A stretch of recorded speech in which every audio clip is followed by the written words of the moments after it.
अस्सलाम वालेकुम students, welcome to learn English with Roshni. यहाँ मैं आपको न्यूज़पेपर पढ़ने का इजी तरीका सिखाती हूँ, एक एक लफ्ज़ पढ़कर सुनाती हूँ, आपको वोकैब समझाती हूँ, सेंटेंस स्ट्रक्चर एक्सप्लेन करती हूँ। अगर आप इंग्लिश इम्प्रूव करना चाहते हैं तो मेरे साथ जुड़े रहिए। इसमें कह रहा है सारा शरीफ्स फादर, किसका बाप? सारा शरीफ्स फादर, इसका बाप। अटैक्ड, इस पे अटैक हुआ, हमला हुआ। कहाँ हमला हुआ? इन प्रिजन, जेल में। सिंपल हेडलाइन है, कुछ ज़्यादा देखने वाले की बात नहीं है। सिंपल उसने कहा है इसके फादर पे अटैक हुआ है प्रिजन में। अब जो बाकी चीज़ें हैं वो अब यहाँ पे स्टार्ट होंगी। मैं जूम कर लेती हूँ।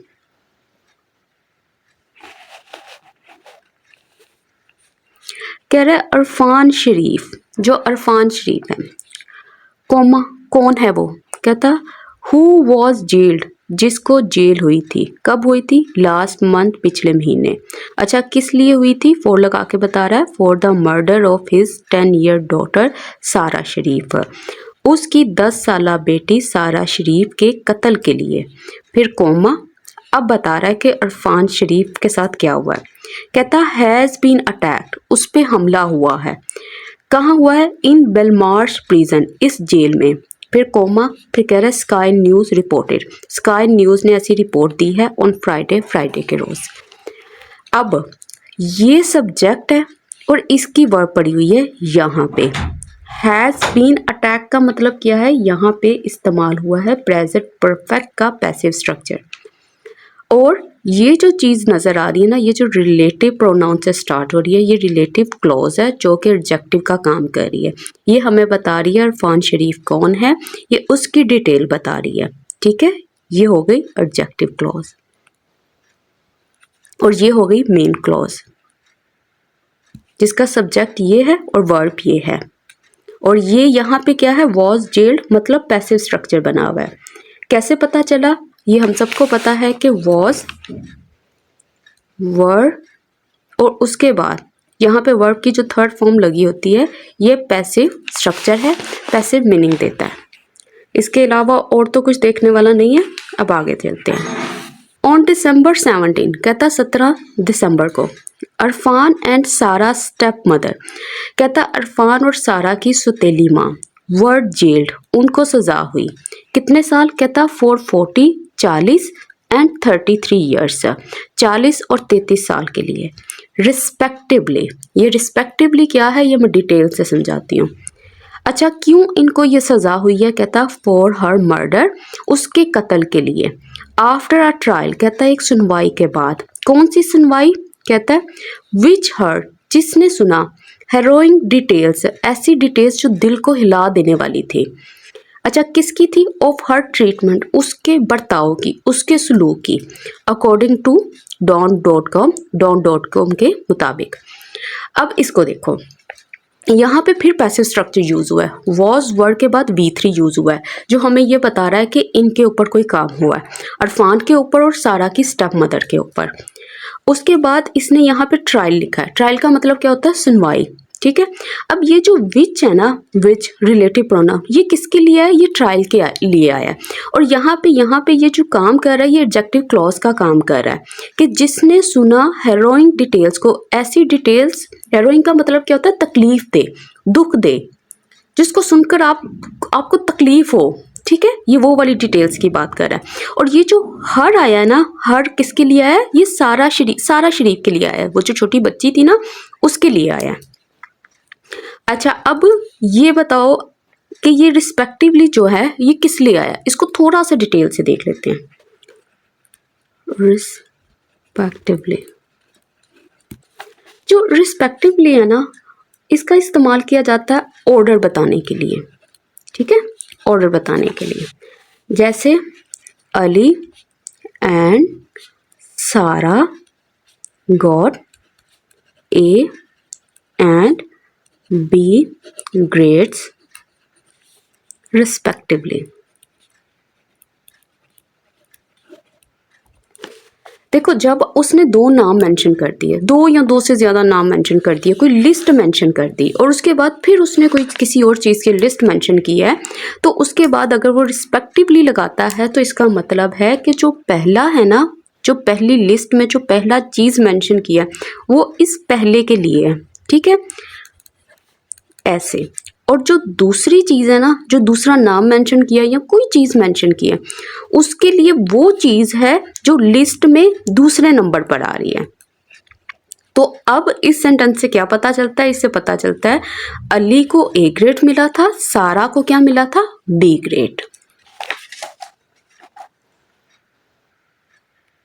और इसको देख के क्या पता लगा? इसको देख के ये पता चला कि इरफान जो था उसको 40 साल की कैद हुई और जो सारा की सौतेली माँ थी उसको 33 साल की कैद हुई। तो ये काम होता है रिस्पेक्टिवली का। और विच का मैंने बता दिया है, ये रिलेटिव क्लॉज है और यहाँ पे एडजेक्टिव का काम कर रही है। इरफान इज अंडरस्टूड, ये क्या कह रहा है? कह रहा है समझा जाता है कि इरफान जो है टू हैव सफर्ड, उसने सहा है स्लैशेस को, कट्स को, चीरों को। कहाँ पे? टू हिज फेस, उसके चेहरे पर, एंड बॉडी, जिस्म पर। फिर कॉमा कहता रिक्वायरिंग, जिसको रिक्वायर्ड थे, जिसकी ज़रूरत थी, किस चीज़ की? स्टिचेस की, टांकों की। Sky news reported, sky news ने ऐसी रिपोर्ट की। फिर कॉमा एडिंग दैट, मज़ीद कहते हुए कि ही रिसीव्ड, उसने हासिल किया लोकल केयर को। लोकल केयर का मतलब क्या होता है? अंदर ही जो केयर थी, मतलब जो भी मकामी इलाज था वो उसको प्रोवाइड किया गया। इनसाइड प्रिजन, प्रिजन के अंदर। अब इस चीज़ को देखो, यहाँ पे उसने लिखा है इरफान इज अंडरस्टूड, यहाँ पे पैसिव स्ट्रक्चर बना हुआ है। यहाँ पे उसने सारा जोर जो देना है वो किस पे देना है? इरफान के ऊपर देना है। वरना ये इसको इस तरह से भी लिख सकता था कि people understand that Irfan has suffered injuries. अब वो करने की बजाय, एक्टिव वॉइस में लिखने के बजाय उसने पैसिव में लिखा, क्योंकि अगर हम एक्टिव वॉइस में इसको लिखते तो हमारा सारा जो जोर होना था ना वो पीपल पे चला जाना था। लेकिन हमने ये बात करनी है कि इरफान को जख्म लगे हैं, ये बात को समझा जाता है, इस पे जोर जो है वो इरफान के ऊपर है। उसके बाद इसने यूज़ किया to have suffered. To have suffered क्या होता है? टू हैव सफर्ड जो होता है ये परफेक्ट इन्फिनिटिव है, ठीक है, कि कोई काम जो है वो हो चुका है लेकिन उसका जो असर है वो अभी भी है। अब प्रिजन सर्विस कहता है, प्रिजन सर्विस स्पोक्स पर्सन कहता उसका जो भी स्पोक पर्सन था, जो भी रिप्रेजेंटेटिव था, नुमाइंदा था, टोल्ड उसने बताया टीवी चैनल को। क्या बताया? पुलिस आर इन्वेस्टिगेटिंग, जो पुलिस है वो तहकीकात कर रही है, वो तफ्तीश कर रही है। किस चीज़ की? एन असॉल्ट, हमले की। हमला किस पे हुआ? ऑन अ प्रिजनर, एक कैदी के ऊपर। कहाँ हुआ? एट लगा के बता रहा है, HMP बेलमार्श पे हुआ, इस प्रिजन में हुआ। कब हुआ? ऑन 1 जनवरी, 1 जनवरी को। सिंपल बना हुआ है। आर इन्वेस्टिगेटिंग, ये हमें क्या बता रहा है? इज MR से हमें पता चला ये प्रेजेंट की बात कर रहा है। और इन्वेस्टिगेटिंग वर्ब में ING की फॉर्म से हमें पता चल रहा है कि ये प्रेजेंट कंटिन्यूस की बात कर रहा है, कि ये वाला जो एक्शन है अभी भी कंटिन्यूटी में है, अभी भी जारी है। इट वुड बी इनअप्रोप्रिएट कहता है ये भी मुनासिब नहीं होगा। क्या मुनासिब नहीं होगा? टू कॉमेंट फर्दर, कि मजीद बात की जाए, कॉमेंट किया जाए उस पर। कब? कहता है वाइल दे इन्वेस्टिगेट, जब वो जो हैं वो इन्वेस्टिगेट कर रहे हैं, यानी तहकीकात कर रहे हैं। उसका कहने का मतलब है कि अभी जो तहकीकात हैं जारी हैं, तो हम अभी मज़ीद इसके ऊपर बात नहीं कर सकते। हम बात तब भी करेंगे जब हमें कोई फाइनल रिजल्ट मिलेगा। कह रहे स्पोक्समैन कहता जो भी नुमाइंदा है फॉर द मेट्रोपॉलिटन पुलिस, इस पुलिस स्टेशन का जो भी नुमाइंदा है, जो भी पर्सन है जो इसके बिहाफ पे बात कर रहा है, सेड उसने कहा, ये सब्जेक्ट है, ये वर्ब है, पास्ट की बात कर रहा है। क्या कहा? ऑफिसर्स वर प्रोबिंग, जो ऑफिसर्स हैं वो तफ्तीश कर रहे हैं, किस चीज़ की? एन एलिगेशन, एक इल्ज़ाम की। किस चीज़ का इल्ज़ाम? कहते दैट ये कि अ प्रिजनर वॉज असॉल्टेड, कि एक जो कैदी था उस पर हमला हुआ था, एट बेलमार्श, इस प्रिजन में। एडिंग दैट का मतलब होता है, पहले तो मैंने ये बात कर दिया लेकिन अब मैं इसमें और भी बात का इजाफा करना चाहता हूँ। अब क्या इजाफा किया है? ये किया है कि द 43 ईयर ओल्ड, जो 43 साल का था, सफर्ड उसने सहा नॉन लाइफ थ्रेटनिंग इंजरीज, ऐसे जख्मों को जो जानलेवा नहीं थे, मतलब ज्यादा सीरियस नहीं थे। अब इसको देखो, सिंपल सब्जेक्ट है, ये इसका वर्ब है, ठीक है। ये ऑफिसर सब्जेक्ट है, ये जो है ये हेल्पिंग वर्ब है, और ये जो है ये मेन वर्ब है, ठीक है। वर्ब प्रॉबिंग, इसका मतलब क्या है, पास्ट में कोई एक्शन जो है वो कंटिन्यूटी में है। अकॉर्डिंग टू कहता किसके मुताबिक, ब्रिटिश टैब्लॉइड न्यूज़पेपर, इसके मुताबिक कौन सा है, द सन। कहता है शरीफ वॉज अटैक, शरीफ पर हमला हुआ था, किसके जरिए, बाय 2 इनमेट्स, 2 कैदियों के जरिए। इनमेट्स क्या होता है, कैदी। कब हुआ, ऑन न्यू ईयर्स डे, नए साल के दिन। अच्छा, कौन था, कहता हु यूज्ड, जिसने इस्तेमाल किया, अ जैक्ड ट्यूना टिन लिड, जो वो जो ट्यूना जो होती है मछली, उसका जो वो टिन होता है, मतलब जो डब्बा होता है ना, उसको उसने हथियार के तौर पर इस्तेमाल किया था। इन द एम्बुश, एम्बुश का मतलब होता है मतलब खुफिया अटैक करना, सरप्राइज अटैक करना। इसमें सिंपल वो ये कह रहा है कि शरीफ पे हमला किया गया था 2 कैदियों के जरिए, जिन्होंने जो ट्यूना का टिन जो डब्बा था ना, उसके ढक्कन को इस्तेमाल करते हुए उस पर हमला किया था। अब एक चीज़ नोट करो, ये जो हु है ये किसके लिए आया, ये शरीफ के लिए आया, नहीं ये शरीफ के लिए नहीं आया, ये इनमेट्स के लिए आया, क्योंकि ये ही कैदी थे जिन्होंने इस्तेमाल किया था ये चीज़ और उन्होंने हमला किया था। अच्छा, और इसके अलावा इसने ये वर्ड यूज किया जैक्ट, ठीक है। जैक्ट का मतलब होता है नुकीला, खुदरा, और इनमेट्स का मतलब होता है कैदी। Irfan was sliced up, Irfan पे क्या किया, उसको स्लाइस्ड अप कर दिया, मतलब चीरा लगा दिया, बैडली, बहुत बुरी तरह से। कहाँ, इन हिज सेल, उसके ही सेल में, मतलब ये जो हमला हुआ था कहाँ हुआ था, उसी के सेल में। ये जो 2 इनमेट्स थे ना, जो दूसरे 2 कैदी थे, वो उसी के सेल में गए थे। बाय 2 अदर्स, 2 दूसरों के जरिए। हु रश्ड इन, जो के अंदर चले गए थे, वो जो तेजी से अंदर जा गए थे और उस पर हमला किया था। इट वॉज प्लान्ड, ये पहले से मंसूबा किया गया था। एंड दे यूज्ड, उन्होंने इस्तेमाल किया, अ मेक शिफ्ट, एक टेम्पोरेरी, वक्ती वेपन, एक हथियार को। मेक शिफ्ट क्या होता है अभी तफसील से बताती हूँ। मेड फ्रॉम, जो कि बना हुआ था, द लिड, ढक्कन से, ऑफ आ टिन, एक डब्बे के, जो कि था ट्यूना का। आ सोर्स टोल्ड, एक जो सोर्स था, जो जरिया था, उसने बताया किसको, टैब्लॉइड को, इस न्यूज़पेपर को। अब है ये मेक शिफ्ट। देखो मेक शिफ्ट का मतलब क्या होता है, आप ये कंसीडर कर लो, एक छोटा सा बच्चा है, आपके रूम में बैठा हुआ है, आपके पास उसके कोई टॉयज़ नहीं है, आप कोई खाला मामू है उसके, वो बच्चा अचानक से रोने लग गया, ठीक है। अब वो रो रहा है बच्चा, और आपके पास कोई टॉयज़ नहीं है उसको चुप करवाने के लिए, तो आप क्या करते हो, अपना पेन आगे से बजाने लग जाते हो। आप इसको, मतलब ये जो आप काम कर रहे हो ना, ये जो पेन को बजा रहे हो, आप इसको मेक शिफ्ट टॉय बना के दे रहे हो। एक ऐसा टॉय जो सिर्फ टेम्पोरेरी है, वो ओरिजिनल टॉय नहीं है, वो सिर्फ जुगाड़ू है, उसको आप सिर्फ जुगाड़ लगा रहे हो, उसको क्या है, एक टेम्पोरेरी सी चीज़ है, उसको उस किसी और चीज़ के रूप में पेश कर रहे हो, उसको टॉय बना के पेश कर रहे हो, तो ये होता है मेक शिफ्ट। और सेकंड थिंग अगर आपने देखनी है, अक्सर आपने देखा होगा लोग ट्रैवल कर रहे होते हैं, या स्कूल यूनिवर्सिटीज़ में देखा होता है, कोई चीज़ नहीं मिलती तो पास से जो ईंट होती है उसको नीचे रखते हैं, उसके ऊपर बैठ जाते हैं, तो वो एक मेक शिफ्ट वो स्टूल सा बना लेते हैं, तो ये होता है make shift. He was sliced, उसको स्लाइस किया गया था, मतलब उसको चीरा लगाया गया था, उसको यूं दरमियान से यूं किया गया था, कट किया गया था। इन द नेक, गर्दन पे, एंड फेस, चेहरे पे, and still in health care, वो अभी भी हॉस्पिटल में ही है। कहता and in a very bad way, और ये जो काम किया गया था ना, ये बहुत बुरे तरीके से किया गया था, मतलब जो वो चीरा लगाया था वो बहुत गहरा था। ही वॉज लकी, कहता वो खुशकिस्मत था, टू सर्वाइव, के बच गया। उसके बाद उसने लिखा has had to have stitches. अब इसका क्या मतलब है, इसका मतलब है कि उसको सहने पड़े टांके, ठीक है, उनको उसको टांकों की ज़रूरत पड़ी। एंड विल हैव, और रखेगा, स्कार्स को, निशानों को, एज अ परमानेंट रिमाइंडर, कि ये हमेशा से एक रिमाइंडर होंगे, एक निशानदेही होंगे, किसके, ऑफ द अटैक, अटैक के। अच्छा, यहाँ पे इसने यूज़ किया हैज़ हैड टू हैव, ठीक है।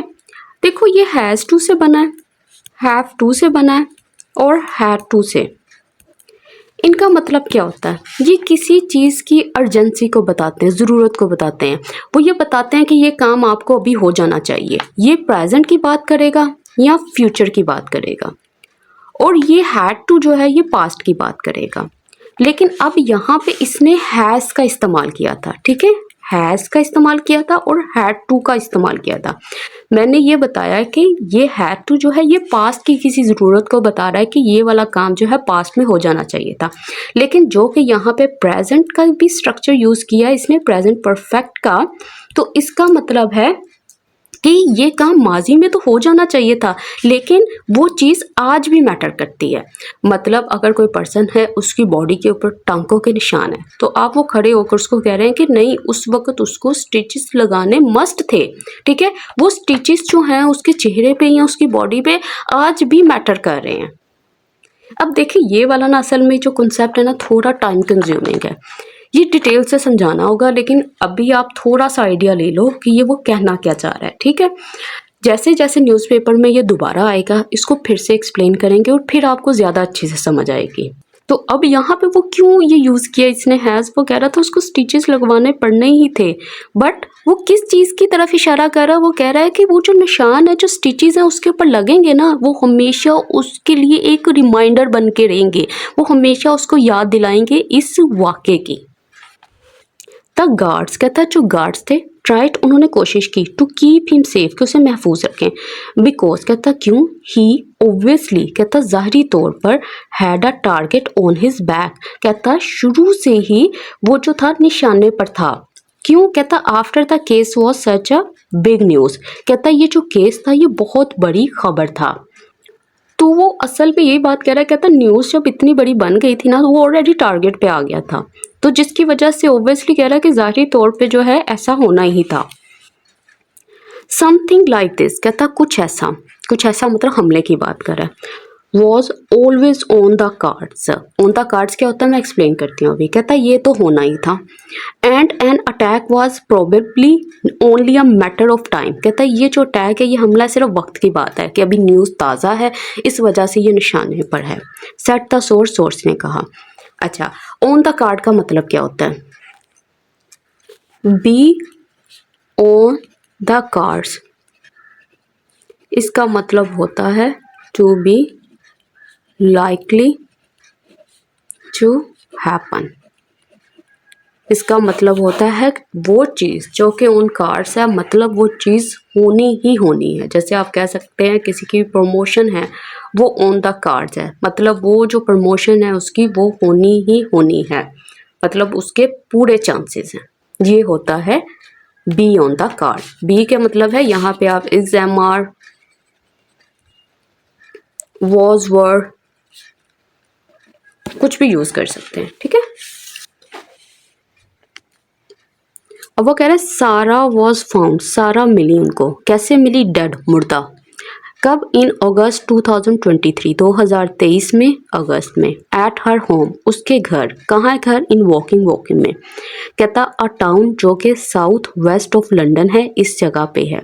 कह रहे आफ्टर व्हाट प्रोसिक्यूटर सेड, कहता जो प्रोसिक्यूटर थे जो मुकदमा लड़ रहे थे उन्होंने कहा वॉज अ कैंपेन, कहता ये बिल्कुल मूवमेंट थी, एक हमला था, of serious and repeated violence, कहता उसकी डेथ जो थी वो अचानक से नहीं हुई, एक दफ़ा मारने से उसको नहीं हुई, बल्कि ये एक ऐसा वायलेंस था, एक ऐसा तशद्दुद था जो काफ़ी सीरियस भी था और रिपीटेड था, बार बार होता था, और जिसके नतीजे में एट द एंड क्या हुआ, वो जो 10 साल की बच्ची है उसके वालिद ने उसको जान से ही ख़त्म कर दिया।